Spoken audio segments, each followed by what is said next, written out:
Olá, meu nome é Daniel dos Santos Silva, sou aluno do curso de Ciência da Computação do campus Arapiraca. Então eu irei aqui apresentar o trabalho da disciplina de Projeto e Análise de Algoritmo, proposto pelo professor Alexandre Paes.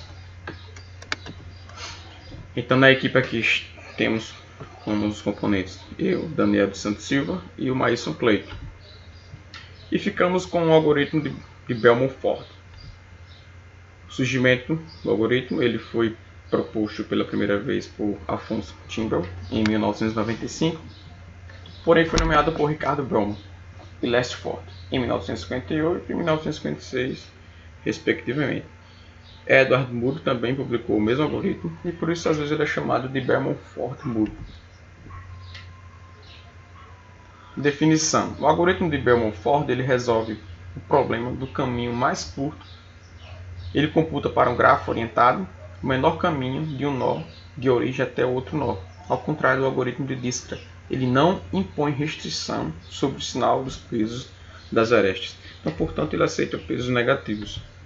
Então, descrição informal: o problema do caminho mínimo consiste na obtenção do menor custo possível dentre dois vértices em um grafo, onde suas arestas possuem pesos. Dado um grafo com pesos nas arestas e sabendo qual vértice será a origem, podemos calcular o valor mínimo e o caminho necessário para chegar a qualquer outro nó. Descrição formal: dado um grafo definido pelos... na descrição formal temos as questões, a entrada e a saída. Então, na questão temos aqui, dado um grafo definido pelos seus vértices e suas arestas, temos que calcular a soma mínima dos pesos de suas arestas para chegar do nó origem a qualquer outro nó. Na entrada, nós temos os vértices, arestas e a origem. Para a saída, o grafo com a distância mínima calculada em cada nó para se chegar ao nó origem e também ao nó antecessor para efetuar o menor caminho. Então a ideia aqui do algoritmo ele está dividido em três etapas: inicialização, relaxamento e verificação de ciclos negativos. A primeira, que é a inicialização, é responsável por padronizar a distância antes do início da resolução. O relaxamento ele fica responsável pelo cálculo do caminho mínimo e a última etapa se responsabiliza em verificar se é possível ou não calcular o caminho mínimo partindo do princípio de que não se pode ter ciclos negativos. Então, a inicialização ela é uma etapa bastante simples. Então, ela, como foi dito antes, ela padroniza os valores de distância mínima para cada nó. Iremos percorrer todos os vértices e iremos definir que sua distância mínima no momento é infinito, enquanto na origem iremos colocar o zero, o peso zero. No relaxamento, a técnica de relaxamento consiste em verificar se pode ser encontrado um caminho mais curto para V, dado que aquele encontrado até o momento passado pelo vértice U, ou seja, verificamos se o caminho passado pelo vértice U é menor do que a distância anteriormente a ele calculada. Então, se a distância de origem U mais peso UV for menor que a distância de origem, então a distância de origem V, de origem U mais o peso UV, o nó predecessor de U. Então, aqui temos a checagem de ciclos negativos. Então, depois de executada V menos 1, são várias, que é a execução de vários relaxamentos. A técnica de relaxamento, precisamos verificar se o grafo não contém um ciclo negativo. Então, para verificar se o grafo não contém um ciclo negativo, executaremos a técnica de relaxamento mais uma vez. E se conseguirmos minimizar a distância mínima para qualquer um do nó, provaremos que existe um ciclo negativo. Então, temos aqui os exemplos. Então, temos aqui o exemplo de um grafo. Essa tabela aqui nós iremos utilizar, vamos passo a passo. Nos pesos aqui dos nós, nós temos o símbolo do infinito, porque nós não sabemos qual valor será para cada um. Então, para o primeiro passo, nós vamos colocar para o nó A, o peso zero. Então, a partir de A, eu só consigo chegar em B e C, e não consigo chegar nem em D, nem em E, nem em F. Então, vamos verificar aqui qual a distância de A para B e de A para C. No passo 1, a distância de A para A é 0. Então, a distância de A para B é 5. Como? Fazendo a soma. 5 mais 0 mais 5, 5. Então, o nó B vai ter peso 5. Então, a distância de A para B é 5. E a distância de A para C nós temos de que A vale 0. 0 mais menos 2, menos 2. Né? Esse é o passo 1. Então, vamos para o passo 2. Como foi verificado anteriormente, que nós não conseguimos acessar diretamente o nó B, o nó A, o nó E e o nó F, partimos de B e C, como o segundo passo aqui. Vamos verificar como chegamos até D e E. E partimos de quê? Partimos de B. A partir de B nós conseguimos chegar em D. E a partir de C conseguimos chegar de E em E e em B. Né? Repetimos aqui, porque de A só consigo chegar em B e C. Então, aqui em A permanece em 0. Repetir. Em B, a partir de C eu posso chegar em B. Então, vamos fazer a soma. Então, menos 2 mais 2. Verifique que no passo 1, menos 2 mais 2 é 0. Anteriormente, no passo 1, que era de A para B, era 5. Então, verificamos que menos 2 mais 2 é 0. Se ele é menor do que o caminho anteriormente percorrido, se ele for menor do que o anterior, a gente substitui. Essa é a chamada técnica de relaxamento. Então, olha, verifique. De A para B era 5. No segundo passo, quando a gente foi verificar o caminho de C para B, ele passou a ser 0. Então, a gente substitui o valor de 5 para 0, porque é o menor caminho encontrado. Então, menos 2 mais 2, 0. Né? De C para E, nós temos menos 2 mais 3, nós temos 1.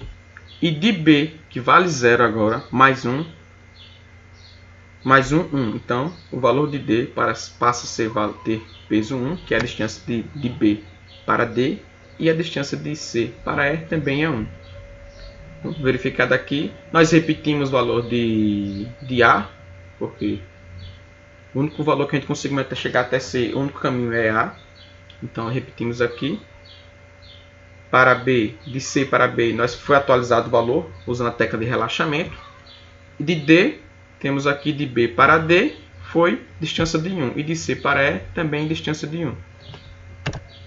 Terceiro passo é verificar a distância de D para C, a distância de D para E e a distância de D para F. Repetimos aqui a distância de A para A distância de C para D, porque nós estamos verificando a distância de C para D e não de C para B. Permanecemos aqui a distância de A para C, que é essa distância aqui. Né? Então, o que a gente quer verificar aqui é a distância de D para C e de D para E e D para F. Né? Como já foi calculada a distância, o peso de C, que foi dado a distância de A para C, que foi menos 2, vamos verificar, usando a técnica de relaxamento, se é necessário substituir esse peso ou não, fazendo a soma. Para D eu tenho 1, mais 2 dá o quê? 3.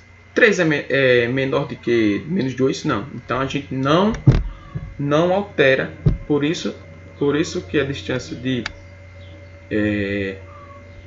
C, a gente permanece com o valor da distância de A para C, menos 2. Porque a distância de D para C não substitui, ela não é menor do que menos 2, que é a distância de A para C. Então, vamos verificar aqui de C para E. A distância de D para E, 1 mais 7, 8, é menor do que 1, que foi o cálculo anteriormente realizado da distância de C para E foi 1. Então, de D para E, a soma da distância é 8. 8 é menor do que 1? Não é. Então, a gente não substitui. Porque a ideia aqui do algoritmo é encontrar o menor caminho entre os nós. Então, não substituímos. Então, a distância de D de D para E permanece a mesma. Repetimos o mesmo valor. E a distância de D para F, anteriormente ela não tinha, F estava com valor de infinito. Então vamos calcular aqui. A distância de D para F, 1 mais 3, 4. Mas para isso, devemos para chegarmos em F, não dependemos só do caminho a partir de D. Também temos o caminho a partir de E. Então vamos verificar também se esse valor 4 ele vai ser substituído ou não. Se for um valor menor do que 4, a gente substitui. Se não, a gente deixa ele mesmo. Então vamos verificar. O valor de R, de peso de E, que foi dada a distância de C para E, ficou 1. Então vamos lá. 1 mais 10 dá 11. 11 é menor do que 4? Não. Então, usando a técnica de relaxamento, se não é menor, a gente deixa o mesmo peso anterior dado pelo cálculo de D e F.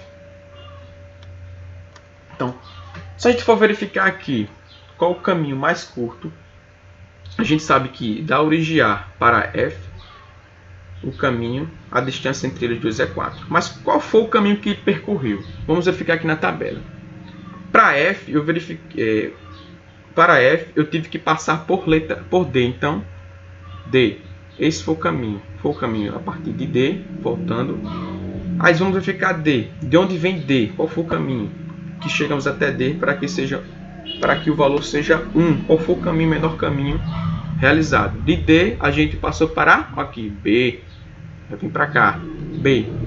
A partir de B, qual foi o caminho que a gente realizamos para que seu peso e sua distância de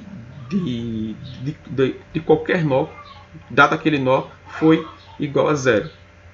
Para B, a gente percorreu foi o letra C. Então, C. E de C, a gente veio advindo de A. Então, A. Então, a distância, o percurso que foi realizado, a distância entre A e F foi isso aqui. A, C, 0, mais menos 2, menos 2, B, menos 2, mais 2, 0, e D, 0 mais 1, 1, e de D para F, 1 mais 3, 4. Tá? Busca em profundidade.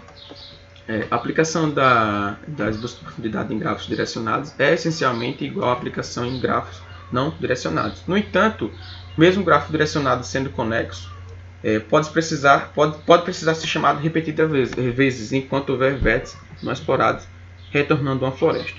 Então, dado o exemplo que a gente mostramos anteriormente, essa é a busca em profundidade realizada, sendo A, C, B, D, E e F. Busca em largura. Explorar todos os vértices de um gráfico usando como critério o vértice visitado menos recentemente e não marcado. Então, partindo do exemplo como a gente trabalhamos anteriormente, nós temos o caminho de A, dada a largura, o caminho AC, B, D, a partir de D nós podemos ir para E e para F. Então é isso. O colega mais suplente irá dar continuidade. Olá, meu nome é Maílson e eu vou dar continuidade aqui na ordenação topológica. Ela ordena os vértices de um grafo colocando cada vértice antes de seus adjacentes. E isso só é possível se um grafo for acíclico. Aqui temos um exemplo. Esse grafo aqui, compostos pelos vértices 2, 3, 5, 7, 8, 9, 10 e 11. E aqui temos exemplos de saída possíveis de ordenação topológica desse grafo aqui. E esse grafo ele é acíclico. Na primeira ordenação, lendo da esquerda para a direita, de cima para baixo, temos o 7, 5, 3 11, 8, 2, 9 e 10. Observe aqui que o 7 ele está antes do 11 e do 8. O 5 está antes do 11, o 3 está antes do 8 e do 10, o 11 está antes do 2 e do 9 e do 10. Agora vou mostrar para vocês o código do algoritmo de Bellman-Ford. Aqui nas primeiras linhas, como podemos ver, temos cada elemento que contém o caminho deste grafo. Temos uma lista com os cálculos dos caminhos mais curtos, a origem do mesmo. E aqui estabelecemos cada uma das entradas de uma direção e o custo que tem cada caminho. Como aqui, do A para o B tem 9, do A para o C 2 e assim sucessivamente. Aqui essa função que atualiza os valores do dicionário aqui em cima do caminho. Atualiza o valor no mais baixo, indicando de onde vem o caminho mais curto.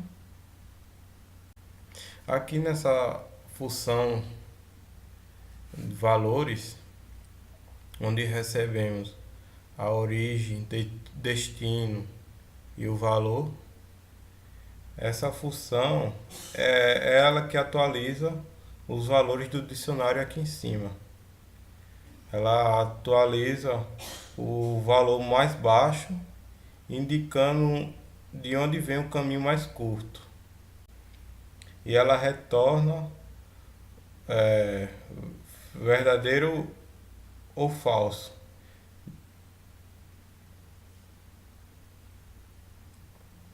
Dependendo se o valor entre os dois pontos aqui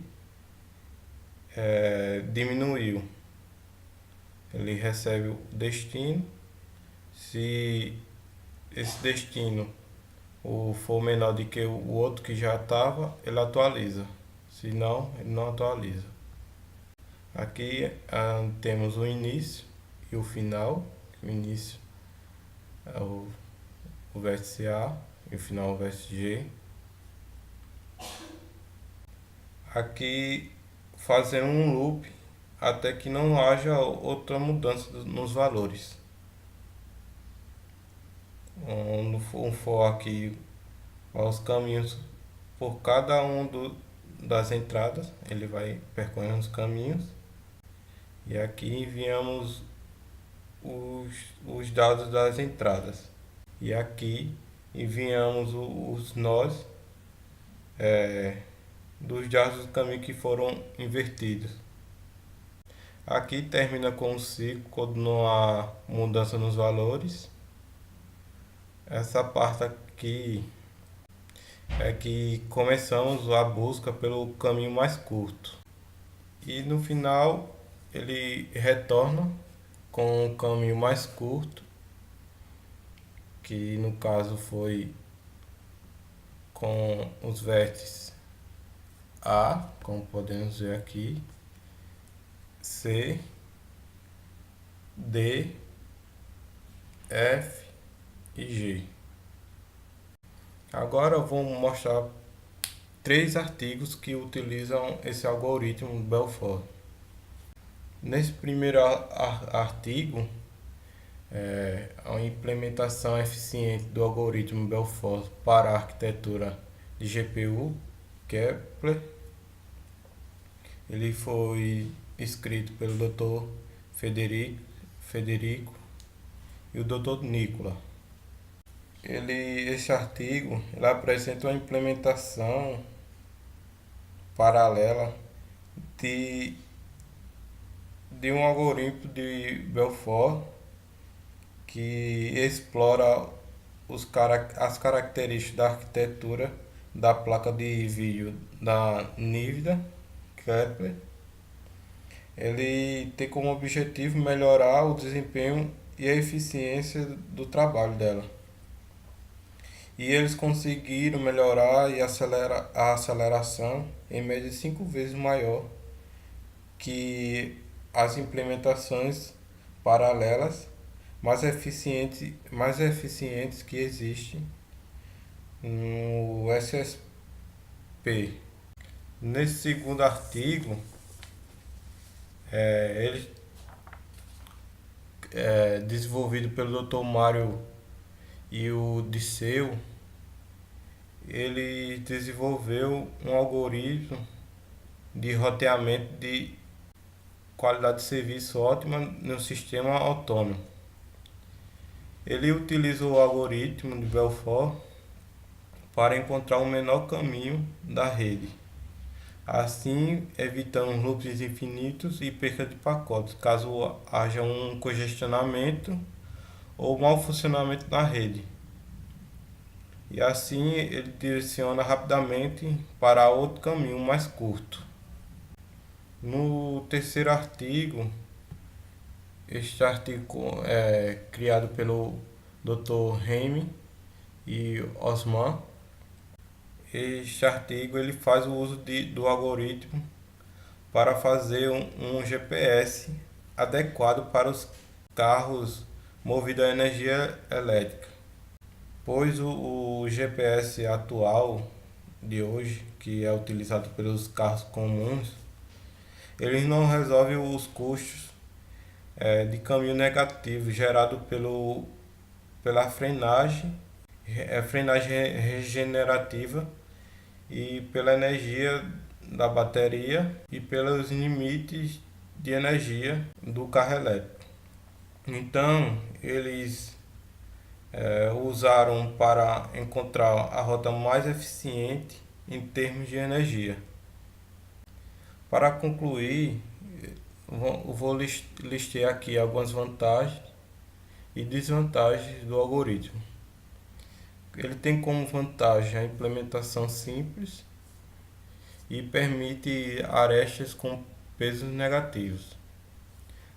As desvantagens é que o tempo de execução é maior que em comparação ao distance e ele tem um alto custo em relação aos casos onde os algoritmos gulosos retornam a solução ótima. Por fim, aqui está a referência que a gente utilizou para a elaboração do trabalho. Muito obrigado pela atenção.